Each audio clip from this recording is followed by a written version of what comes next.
Chip took my blindfold off. We were in a nursing home.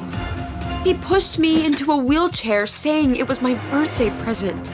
He laughed because I got this instead of going to a resort.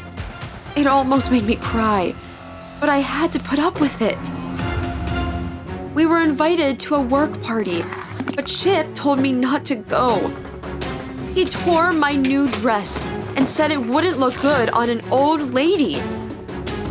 Chip threw a shoe at me, saying I was just as worn out. My age began to annoy Chip 2 years ago. I put up with his antics as he sponsored the group home where I worked. We had no kids, so this group home was my outlet. I looked in the mirror and wanted to prove I deserved men's attention. I came to the party with no makeup on and wearing old clothes. Chip defiantly asked his assistant, Carrie, to dance. Later, I found them kissing in a dark corner. I called him a cheater and ran into the hall in tears. That's where Chip's boss, Tom, saw me and pulled me to the dance floor. Suddenly, Chip showed up and handed me a mop. He said an old woman should only dance with a mop. I threw the mop at him. I'd had enough. If Chip wanted a divorce, he'd get it.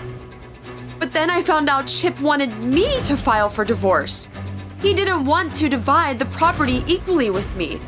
He said he kept my group home afloat, but now he'd close it. I begged him not to, but he wouldn't listen. The next day, I went to Chip's office. I asked when he'd replace me with his assistant. Chip laughed. He didn't need that dumb Carrie. That was enough. Carrie burst into the office right away. She'd heard everything through Chip's receiver.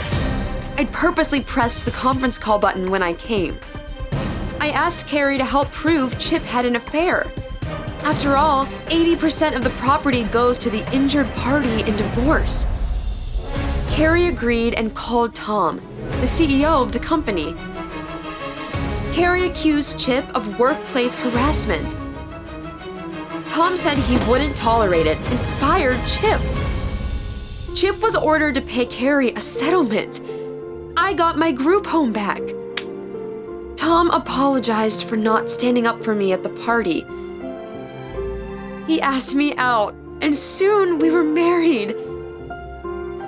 You must appreciate yourself, and then others will too.